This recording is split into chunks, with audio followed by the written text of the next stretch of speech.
सरकाराबो जोंखौ बाथौ सिबिनायनि थाखाय बन्द माने होनाय जादों बा टटेल हलिडे मोनो।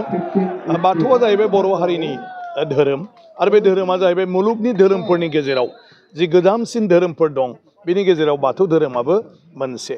सानख'नो हायै समनिफ्रायनो जोंनि माने आबै आजौमोननि समनिफ्राय आरो पुर्ब पुरुष जायखौ होनदों माब्लानिफ्राय बेखौ बुंनो हाया।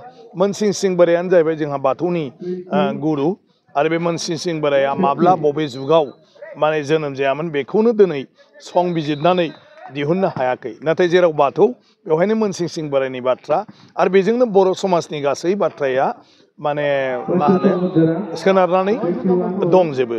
दा दिनैनि सानखौ जयैनो माने बर' हारिया जायफ्रा बाथौ सिबियारि सानसेयावनो बाथौखौ बयबो सिबिनाय, बाथौखौ जों बयखौबो दिनै सोरजिनायजों लोगोसे जोंखौ आलो गोजोन रायजो जाहोनाय जोंनि जिउनि मोनफ्रोमबो मोजां हाबानि थाखाय साबायखर बावनाय आरो बिनि उनाव जिखिनि जोंनो बायदिसिना इसोरा होदों आफा बोराइ बाथौ होदों बेखौ दिनै जोङो बावथाय हिसाबै बावनाय बे हाबाफारिखौ बे सानसेयाव खालामनाय जायो।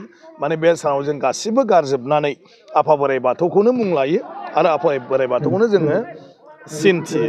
गतिके दिनैनि बे सानाव बयनिसिमबो आङो बाथौ गोथार साननि माने गाहाम हामलायनायखौ बावहरदों आरो आं मिजिंथिदों जे जेबायदियै आफा बोराइ बाथौआ बे बर' हारिखौ बे धोरोम सिबिनायनि गेजेरजों बायदिसिना खैदां खैफोदखौ बारहोबोनानै दिनै बे अबस्थायाव लाबोबाय।